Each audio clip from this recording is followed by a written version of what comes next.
There's never a dull moment when it comes to Minnesota sports. Whether it's positive or negative. The Yankees have swept the Twins. Minnesota Sports Chat has you covered. Talking nothing but Minnesota sports all year long. It's time now for the soon-to-be award-winning, if only in his own mind, Minnesota Sports Chat with your host, Ross Brendel. You know, this will be the only political thing I say all pod. Very poetic that Howard Dean would be a part of this open on Inauguration Week. The chuckles in the background. Mr. Manny Hill joining what I believe to be edition number 244. It actually might be 243. That's why we always say it's unofficial. 244 edition of Minnesota Sports Chat, now available on the YouTube machine, Apple, Spotify, wherever you get your podcasts. Please rate and review kindly. Now that all that business is out of the way, Mr. Manny Hill. How are you, my guy? Good to talk to you. Pretty good. See you. Yeah, good to see you too. We've known each other for so long. We don't really, because of both of our busy work schedules, we don't really get to see each other or hang out as much, but it's always good to see you. And you and I treat days off very similar. As much as we love each other, we would rather just sit inside like hermits and not make contact with the with the outside world. But this is still a great way to see you. You and I got together, boy, it seems like forever ago, but it was probably, 4 weeks ago we watched the Vikings and Sea Chickens. Yep. And then did we see each other after that? I thought maybe we did, but this counts. I'm counting it. Yep. Check this. This will go into the list. Well, the beauty of you and I potting, Manny, is I made this commitment a long time ago, a year or two ago, that we would do the Manny quota, which is at least once a month with Manny Hill. And here's why I love Manny Pod. So, by the way, I should mention Jazz 88, MPS Voices, work here for 1500 ESPN Score North, contributor for Matthew Collar's Purple Insider, and I'm sure I'm leaving something else out there. Oh, the voice of Todd Field. Yes. Does that count in Hastings? Yeah, I know I'm missing something 12 else. 12-year voice, yep. How about that? Yeah. You know, at 12 years old, if you hit puberty, is your voice going to go deeper, Manny? That's, I think, what we're all waiting for. I mean, I'm 40 years old now, so maybe I'll be 41 in April. So yeah, it might get deeper. The beauty of a Manny Pod is that we can pretty much talk anything, which is great because there actually is a lot to talk about.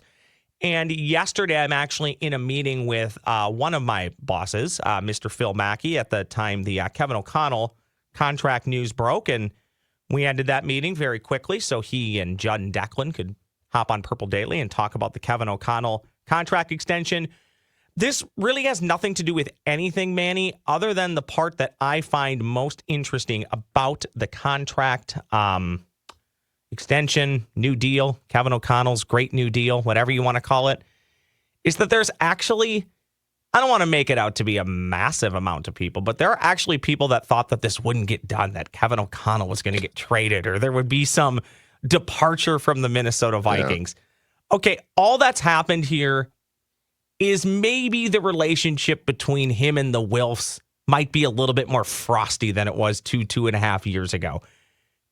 That doesn't mean anything in the grand scheme of things. So my big takeaway here is this was always going to happen.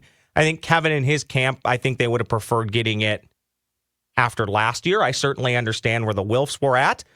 And at the end of the day, because the Wilfs waited, they likely probably had to pay more to get him. That's really all that changed. I'm sure he likes them. I'm sure he gets along with them. It's a business decision. The NFL is a business. To me, largely, Manny, and I think this is an unpopular take, there's really nothing to see here. He was going to be the head coach next year. He's likely going to be the head coach for the foreseeable future, as he's earned the right to, even with a couple of playoff losses. This, to me, is just business as usual. It's standard business. Nothing surprises me about this. And in all honesty, this is where I think I'll depart from my friends and coworkers. I don't even really know what we're talking about here. We all knew this was going to get done. So I don't really think it's something you need to belabor and talk about, until the ends of the earth, that Kevin O'Connell is a new contract extension, because for me, this was always going to happen. Yeah, I think sometimes when these sort of things pop up, you know, it's because somebody kind of floated it out in the internet. You know, you get a national writer or national, NFL insider or something that kind of floats the idea, or a national radio host or something kind of floats the idea of like, hey, what if such and such team might be interested in trading for Kevin O'Connell? Look at how well the Vikings are doing. Look at what he's done for Sam Darnold this year. You know what I mean? That stuff kind of gets floated out there, and then everybody kind of runs with it, and then the speculation begins. It's like kind of pouring that little bit of baking soda into that cup of vinegar. You know what I mean? It's just kind of one of those things. But yeah, I'm with you. I think it was always going to get done. I don't think there was ever going to be a conversation of trading Kevin O'Connell to the Chicago Bears or anything like that. I think they like him. They like what he's done so far. Obviously, 0-2 in the playoffs is something to be talked about, but 34 wins in 3 seasons, and a 13-win season, a 14-win season, a division title. I mean, I don't know. After 3 seasons, I gotta imagine an extension has to be on the table at that point. And when you look at that coaching hire class of 2022, he's probably had the most success out of all of those guys. In fact, I think he has had the most success out of all of those guys. The only other guys that I can think of might be Mike McDaniel with the Dolphins, as maybe just a few fewer wins. But Kevin's got the most wins out of anybody that was hired, and like over half of those guys have been fired already. Yeah, I also think, too, when you look at this from the long term of where the Minnesota Vikings are at, I don't know. Look, I know the Wilfs poke fun at them all you want. They care about winning. That's why they're almost always spending up into the cap. It's also why the Vikings went into a bit of a competitive rebuild versus an actual rebuild. They want to win. There's no doubt about it. And that's also go way back. That's why Brett Favre played for the Minnesota Vikings. That's how badly they want to win. But I don't think they look at the 2 losses in the playoffs, or at least the brain trust making these decisions, maybe look at them quite like fans do. And here's why. I think you can look at the Giants' loss at home and say, that's disappointing. 3 years ago, 2 years ago, whatever it is, you should have won that game. Okay, but likely everybody knew it was a bit of fool's gold. So if you beat the Giants, you go on the road next week. I don't even remember who they would have played. You likely don't win that game. Expectations change as the season goes on. I fully get that. You and I believe that. But I would also say you have to view those changing expectations in the prism of where everything started. And I think we all knew that Sam Darnold likely wasn't going to take the Minnesota Vikings to a Super Bowl or winning the Super Bowl. Could he have? Absolutely, he could have. I'm the one that defended Kirk Cousins for 6 years to the standpoint of, I don't think he's ideal for winning a Super Bowl, but if you build your roster right, you can do it.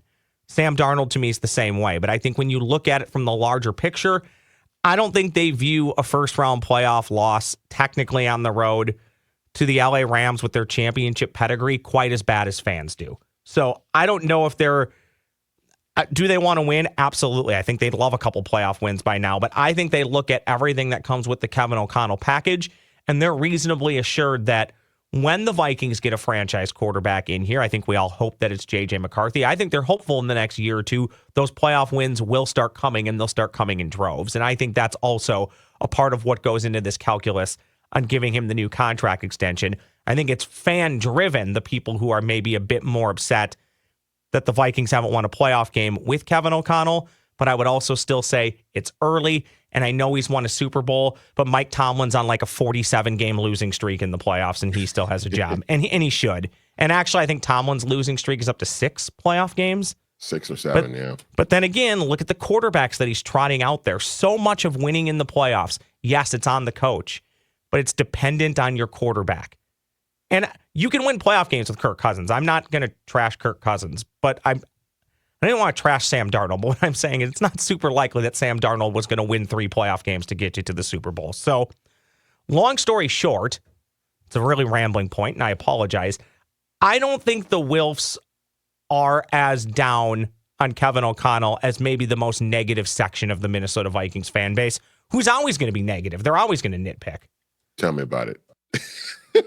Tell me about it. Now, and that's fine. They should do. That's the beauty of fandom. You can fan however you want. Well, and I think, I mean, look, Kevin O'Connell is not a perfect coach. I mean, I think overall in 3 years, he's done a very nice job.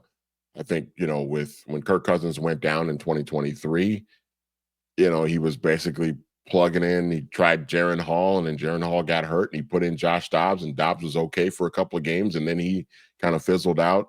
And then, it was Nick Mullins the rest of the way that season, and you end up 7-10, and that's just kind of what you end up with, when you're down to playing your fourth quarterback of the season. Typically, you're just not going to win a lot of games. But Kevin is not a perfect coach, and I think everybody knows that.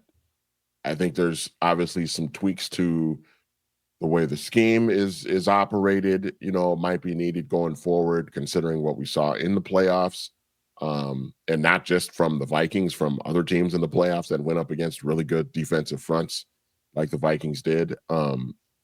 But I think the overall body of work is really, really good so far. And there's a plan in place. They went and they drafted a young quarterback. Kevin O'Connell needs an opportunity to develop J.J. McCarthy and see how it turns out. If J.J. McCarthy ends up being, really, really good, then this is the guy. This is the guy you want being the head coach. If he fails, guess what? Kevin O'Connell's probably going to be out of a job. So correct. All that stuff kind of goes hand in hand. But, I think, like you said, fans are going to be really frustrated because, the 4 Super Bowl losses and 64 seasons now, Vikings history, no championships, all of that. Like, I get all of that. But I think there has to be a little bit of a level of patience. And especially going in the next year, if you don't bring Sam Darnold back and it is J.J. McCarthy, that the likelihood that this team is going to win 14 games again next year is pretty low, considering the schedule is going to be tougher. You're going to have a quarterback playing who doesn't have a lot of experience, has not played a ton of football. There's going to be some growing pains next year. I still think they're going to be pretty good, but I just would hope that fans kind of taper their expectations a little bit and just kind of enjoy this process of J.J. McCarthy developing and growing. You could not have taken my next point out of my mouth any better, or out of my brain, because I was going to eloquate that same thought. I think just because Kevin O'Connell gets his contract extension, you won 13 games, and everybody's heard about J.J. McCarthy this, J.J. McCarthy that. Look at what he did at Michigan. It's not the NFL at Michigan. It's close to it, but it's not the NFL. And you're more than likely going to see a quarterback that at times really flashes and has really nice games. And then you might see a few games where you go, what the bleep was he thinking? That was a Sam Darnold, blue screen of death play. Some of that stuff, maybe the way the game has changed at the college level is progressing out, where these quarterbacks seemingly come in more ready to play. A part of that is just that the NFL throws them to the fire. I don't want people thinking that J.J. McCarthy is going to show up and immediately do for the Vikings what Jaden Daniels has done for the Commies. It's entirely possible he will do that, but that shouldn't be the expectation. If the Vikings go 10-7 and they're the 6th seed next year, I think you have to see what that looks like and then evaluate how good was the season. And if the Vikings somehow make it to the wild card round next year and lose in the playoffs, I don't know how much of a red X on Kevin O'Connell that should be. I guess my greater point is exactly what you said. Watch the season, enjoy the process. Where it takes you, it takes you. And at the end of year one, I think that's your really good first true, in my opinion, evaluation point of this regime.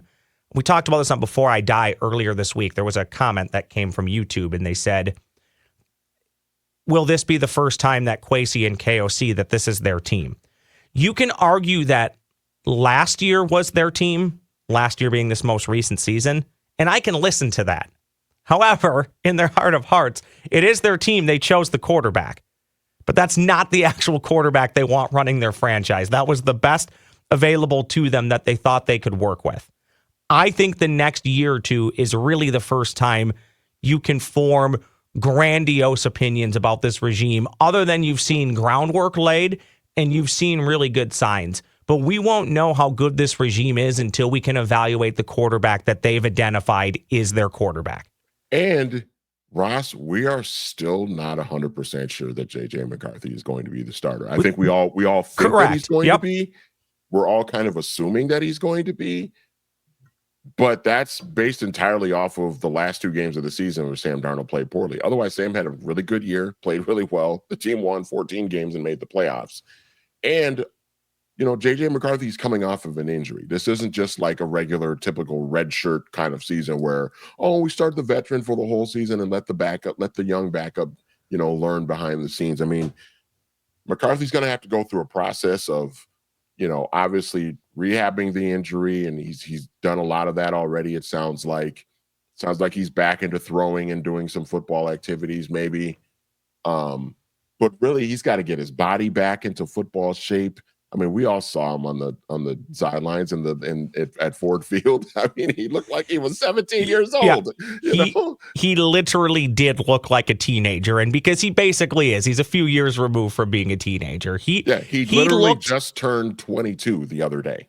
He looked, and I'll try and be nice here to him, and I don't know any better way of saying this. When they showed him on the sidelines of the Rams game, he looked like every stoner kid you've ever met that lived in his parents' basement. Like, that's literally what he looked. I mean, zero muscle on that body is what it looked like to me.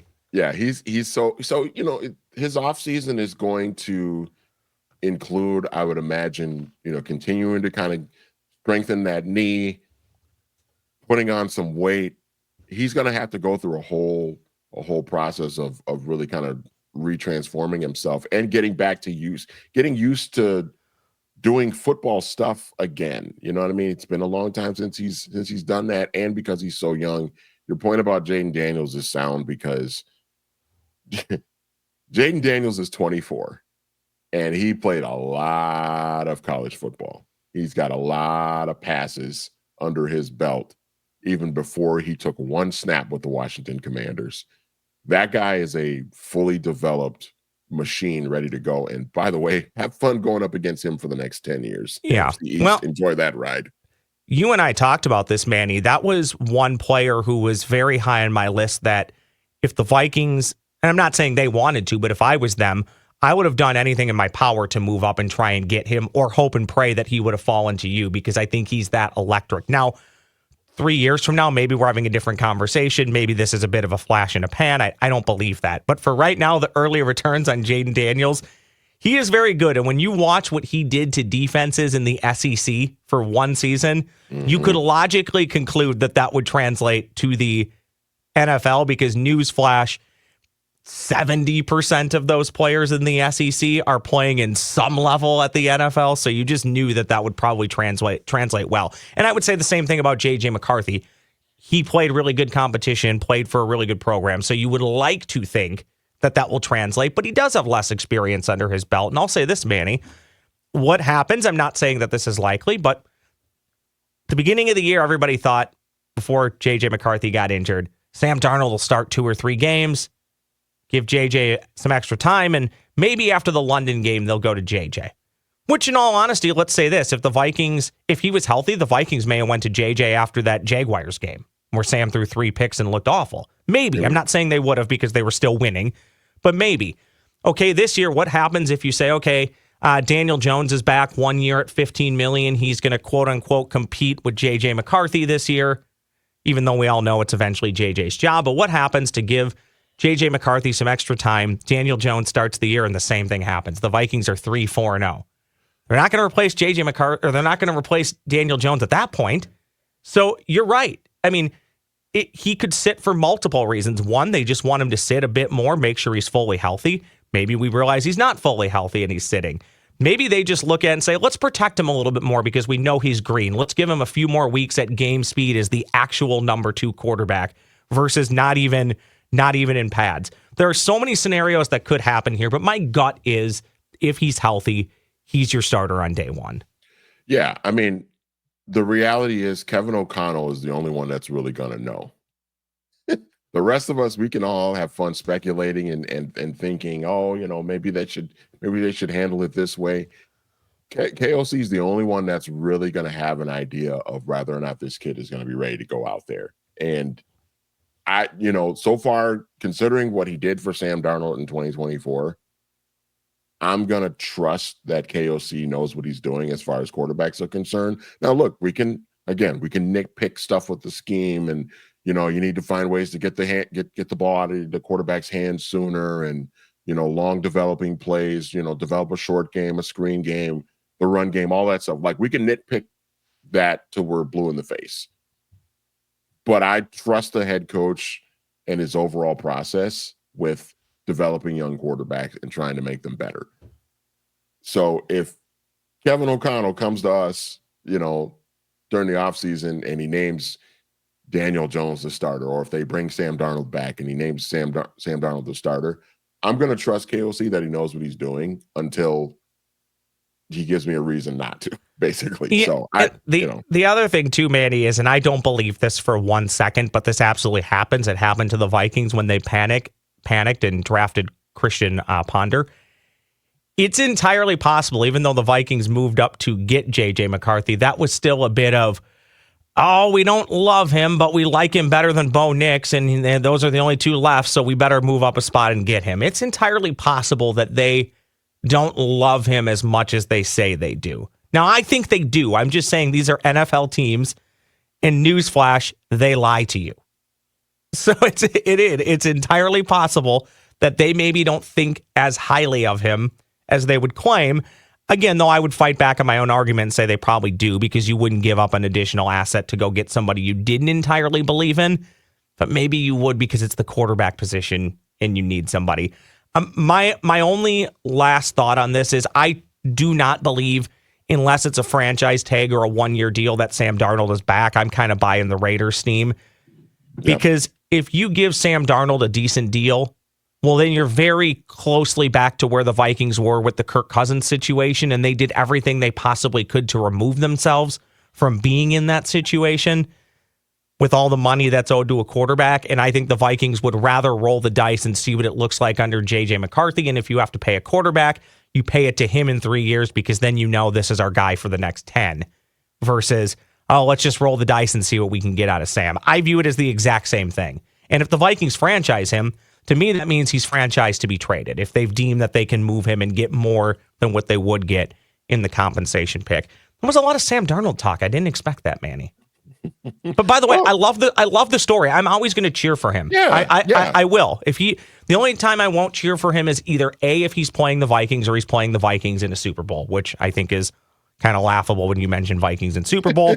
I do believe it will happen, but I don't know when. Yeah. But no, it's a great story. There's no reason to not cheer for him. Well, and here's the thing too, and I'm kind of sensing this by seeing the doing podcasts with Collar, and just going on Twitter and just seeing the internet speaking. Sam Darnold is not the worst quarterback that has ever played for the Minnesota Vikings. No, it's not even close. He was really bad in Detroit. He was really bad in Arizona against the Rams. I get it. But when you kind of take those last 2 games off of your mind and look at the entire big picture of 2024, he had a really, really good year. And there were quite a few games this season that they don't win if he's not playing, the quarterback position. So I just, I kind of sense the fan base does this a lot, where they just kind of, when they are ready to be done with somebody, when they're ready to move on, it's just we burn and turn him. Worst thing ever. Yeah, it's just he's just move on. He's the worst thing ever. Let's go to the new toy. And I also think that there's a little bit of, and I pointed this out with Collar last week too. There's also like a little bit of, well, the Bears, Commanders, Patriots, Falcons, and Broncos got to play with their rookie quarterback toys in 2024, and our guy was sitting on the bench for the whole season. Like, we're ready to see our guy now. I think there's a little bit of that too. I think we also love the pain as much as some fans don't want to admit it. I've said this a couple times on this pod. I've said it for years. You and I've talked about this. I honestly don't know how Vikings fans, actually, we just texted about this, how Vikings fans would react to winning a Super Bowl, Because then in a roundabout way, Manny, follow me on this comparison, then you're just like the Chicago Cubs. For 100 years, the Chicago Cubs were basically America's team and the lovable losers because they could never win. And that was their identity. When the Vikings finally win a Super Bowl next year, 30 years from now, well, Vikings fans even know how to behave because that's our identity.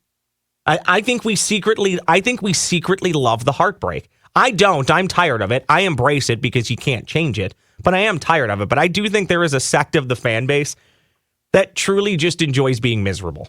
Yeah, they bask in the misery. Yeah, 100%. They bask in the misery. And I just, look, I remember how I felt when Morton Anderson made that kick in January of 1999. Okay? I remember how I felt when, 2 years later when the Vikings were down 14-0 in the Meadowlands before they even took an offensive snap.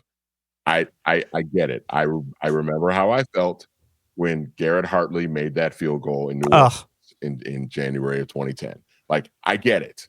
Okay. I remember how I felt when those things happened. But I can't, the reality is it's sports and we're supposed to be able to enjoy these things. Yep. And at the end of the day in the NFL, only one team ends the season truly happy. The other 30 Manny, have to go back to the drawing board. You and I can only follow along in our cases, talk about it, cheer for the teams, and accept it. Unless you're at the game, and I'll only give you up to 1%, you have no control over anything that happens with the team. Yep. If you're at the game, I'll give you like 1% because you may cause a false start penalty. You may cause an offsides. Like, I can give you that. But if you're just Joe Schmo watching from your couch, I hate to be mean, but you don't know more than Kevin O'Connell. I mean, you just don't. So when you come on shows or you send out a tweet with an egg and 7 characters behind it where your real name's not on it, but you're acting like you know how to run the offense better, you don't. I mean, you just don't. That's all that I can say. Okay, you brought up something about Sam Darnold not being the worst quarterback, so let's do this before a quick segue of topics, okay? I'll start. Let's see how far we can take this, because I realistically can't think of a ton. But let's name Vikings quarterbacks who started a game that we can say are worse than Sam Darnold. And not maybe over their career, just when they were with the Vikings, okay? Okay, I'll start. I'll go with Sam Freeman. No, Josh Freeman. Sam Freeman. I'll go with Josh Freeman. Christian Ponder. Sean Hill. Spurgeon Wynn. Dang it. That was gonna be my next one. Kelly Holcomb. Brooks Bollinger. Dang it. I knew when I said Kelly Holcomb, you would take him. Donovan McNabb. Oh, yeah. Yeah, that's a good one. That's a good one. Donovan was pretty bad in 2011. Rest in peace, but Tavares Jackson. Ooh, that was a tough one for me. That's a tough one. How about Todd Bouman? Played basketball with him. That's a good one. I think we're starting to run out. We're getting there. We're starting to run out. Yeah. We're Jim McMahon.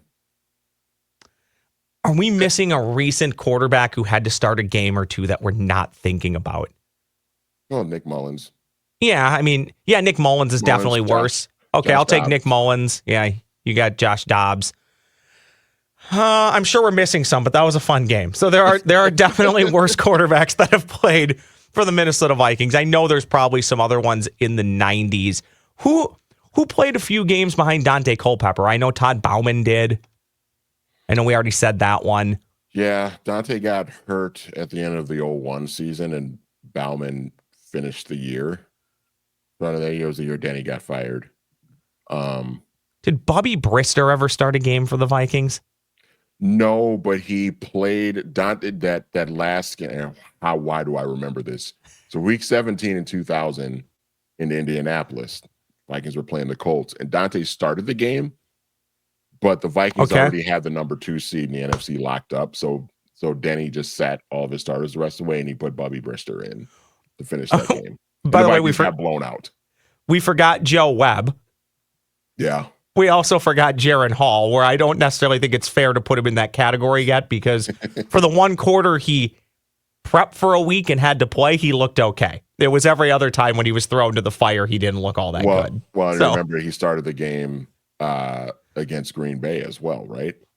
At yes. York Stadium. That did not go very well at all. That, you know what? But still, rookie, I don't know if that's fair to put him in that category yet, but his impression, first and second impression, were not great. Okay, if you got more and you're watching on the YouTube machine, you can leave them. I know there's guys in the 70s and 80s. I apologize. I'm not an ageist, but my Vikings fandom started in like 1992. Sean Salisbury. Yeah. What about Rich Gannon at the time he played for the Vikings? No, I'm just kidding. He was even better at that, or better at that point. Okay. Very quickly, I want to tell you about my friends at Beans Coffee Company. They're giving a discount just for you with promo code SportsChat. That's promo code SportsChat at checkout. CoffeeByBeans.com is the website. CoffeeByBeans.com.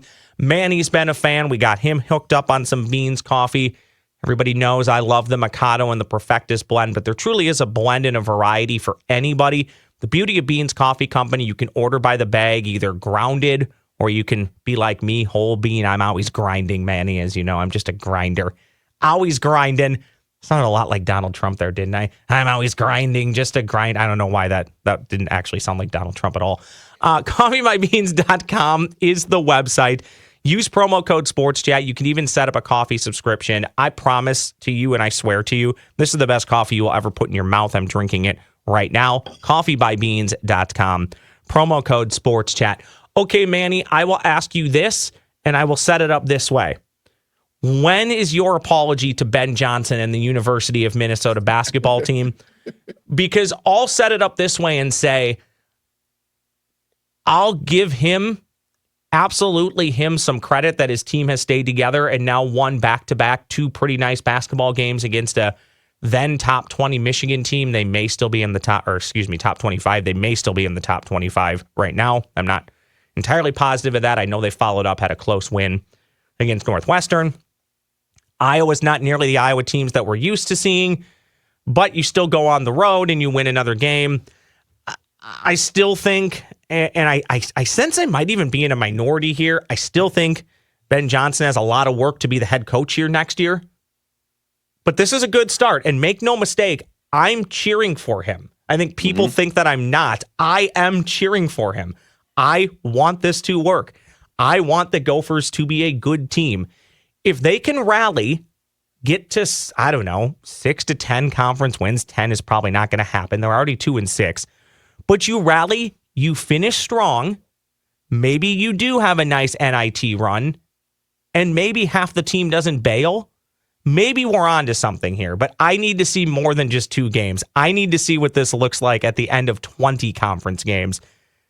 But I'll give them a ton of credit. They've played well in the Big Ten. A couple of their non-conference losses. I hated the Wichita State game, if anybody knows what I'm talking about. Coaching malpractice that cost them a game by not fouling.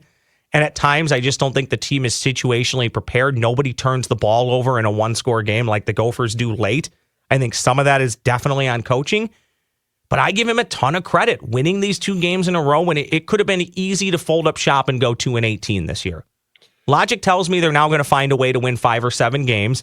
And we'll see at the end of the year what the athletic director thinks about that and what those wins look like. I'm not willing to bring him back next year, but I am willing to give him, at this point, a bunch of credit, and I'm going to continue to cheer for them. And hey, if you win on Saturday against Oregon, another top 25 team, okay, that's really cool, and we're on to something. Yeah, I think the one thing, too, is that they're still, like you said, he's kept the team together. They're playing hard. The Wisconsin game was not good, especially in the second half. That was a pretty bad blemish on just overall performance. But overall, I think they're playing hard. At least I was kind of, to your point about the Wichita State game, that was bad. The North Texas loss at home was pretty bad at the time. But then I think now we're starting to see North Texas maybe isn't quite as bad. They're in the top upper half of the American, so they're not a terrible team. Yeah, they may be a tournament team depending on what happens as the season goes on. And I said that at the time, that it's probably not as crippling as we think, but also a Big Ten team shouldn't lose those games. Right. So you can to a degree have it both ways. Especially at home. So yeah, I you and I we've talked, off the air about just kind of the overall outlook of the program. And I'm with you. I mean, if we don't see more from Ben Johnson this season, then I think it is time to move on. But like we talked about before, I think that it's, with this program, it's bigger picture than that. It's more about, there's other things that need to be done besides just replacing the coach every 3 or 4 years. I'm laughing here, Manny, and I'm not trying to cut you off, but that's fine. You and I have this conversation, I think, every Gopher basketball season and almost every Gopher athletics season that is a big-time revenue driver other than hockey. So I guess you and I talk about this whenever we talk about why can't football make the next step, and why is basketball historically only a tournament team every 4 years? At some point, you have to look at this and say, maybe it's not PJ Fleck's fault that the team goes between 6-6 and 8-4 every year. Maybe it's not Ben Johnson, Richard Pitino, Tubby Smith's, Dan Munson's fault that the basketball team goes to one tournament on average every 4 years, or basically, I think it's about every 3 years. There might be more to it, and I will say this every podcast that I get, and I'm sorry if this is a broken record. Until the administration takes athletics seriously, you're going to get what you get, and that doesn't mean you won't have nice seasons. That doesn't mean you can't go on runs. But if you think one coach is going to come in here, there probably is a coach that can do it. But the odds you hire that person, few and far between. The odds that you're going to compete for Big Ten championships in football every year at the University of Minnesota and compete for top 4 spots in the Big Ten and go to NCAA tournaments in men's basketball, it's just not very likely because of other issues within the administration, the Board of Regents, and all that, yada, yada, yada. However, Manny, this is where I think you and I, maybe we don't differ, but my thought has always been, somebody is out there that can do it, and you might as well try. After 4 years of going backwards and spinning your wheels, you might as well spin the wheel of coaches and see if somebody 100%. else can come in and in 4 years do better. Yeah, I mean, I don't think we differ on that at all. I just think that, to me, it's more. To me, it's more than just switching the coach every handful of years. There has to be more that comes along with that. An arena that doesn't look like it was built in the 1890s, and at the very least, and again, I cut you off again.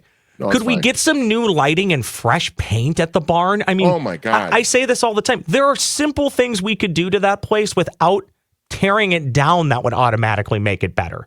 We don't even do those things. I went to the game last year against Ohio State when the fan base was giving Jamison Battle the business. That was quite an experience being there for that. I love that while his sister is helping Dawn Plitzowite and the Gophers, I know this is a year later, but had a hat tip to Dawn. Her team is more than likely going to be somewhere between a 2 and 5 seed in the NCAA tournament this year, depending on how the back half of the season shapes out. So good for her. Again, no truth to the rumors that she plans on coaching both teams. No truth to that. But I was at the Ohio State game last year, and I got some pretty cheap tickets and everything. So I wasn't expecting my seats to be great, but my God, Ross, I couldn't see anything. Like, it's just the sight lines, the corridor, just like everything. It's just you just have to it's 2025. You gotta. Look, I think if they do decide to address Williams Arena, I think the likely scenario is that they make some renovations. Yeah, it's a facelift. I'm in the camp, and again, it's easy for me to say this because it's not my money. I'm in the camp of just tearing the whole damn thing down and building a new one and letting the Gophers play at Target Center for 2 years. I'm with you. I mean, I just think it's so old. I don't even know what sort of renovations or facelift that they could do that could actually make it astronomically better. But it just seems like that's the likely scenario if they are going to make any changes at all. That it's just kind of some renovations to try and improve the arena. I don't know. And you know me, I'm a big Gopher hockey guy. But how did the Mariucci soft renovation beat anything to Williams Arena? Mariucci was built literally basically 100 years after Williams Arena, and they get a nice soft remodel. Excuse me. Yeah. Yeah, I don't know, but again, to circle back to where we started, I'm happy that the boys look good. Yeah. Beating Oregon on Saturday would be fun. I'm not saying that that'll happen, but that would be fun. That win over Michigan was really cool. Yeah. That was really, really cool. And again, in their first 6 losses, there were bad losses. Like the Ohio State loss is brutal. You foul somebody up by 2 with a couple seconds left. Yeah. There's no reason to do that, and that stuff that shouldn't happen. But it's not like they were 0-6 and getting blown out in every game. So the NIT should never be the goal. But if this team could do that and go on a little bit of run, okay. The problem is, though, at that point, you're not going to wait till the end of an NIT run to decide on your head coach. So that decision will probably be made well in advance of that. So we'll see. Long story short, it's nice. I don't know if people even know. We saw a little bit of it under Richard Petito and Tubby Smith. When Gopher basketball is winning, Williams Arena, even though half the crowd can't see the floor, it's a great place to be. Same with the Mooch. When the Gopher hockey and Gopher basketball is winning, those are some of the best events to be at in town. And we need more of it. And props to the Gopher hockey team for figuring it out and becoming nationally, even though they haven't cashed in yet, nationally championship relevant for basically all the Bob Motzko era.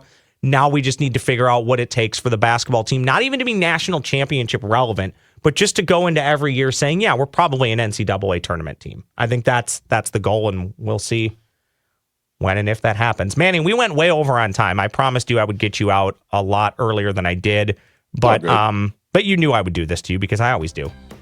Yeah, we do this every month. It's all good. We do this every time. I tell Manny it'll be 25 to 30 minutes, and before we know it, it's been 45, but that's okay. Thank you, Manny. I appreciate it. Always a pleasure, my friend. That is Mr. Manny Hill at Manny Hill 84 on the X machine. You can hear, we can still hear melodious tones on Jazz 88 from time to time, can't we? Occasionally, yeah. Yeah, MPS voices, working with some students at North Minneapolis High School, but also all of Minneapolis schools. My guy, Nick Tuckner. Tell Nick I said hi. I definitely will do that for sure. All right. That'll do it for edition, I believe, checking out my notes, this is 244 of Minnesota Sports Chat. That was Mr. Manny Hill. I'm Ross Brendel saying thank you so much for watching, listening. Please tell a friend, family member about Minnesota Sports Chat. I do my best to bring you a pod every week and just shoot the breeze like I just did with Mr. Manny Hill. I'll be back again in this feed next week. Thank you so much for listening.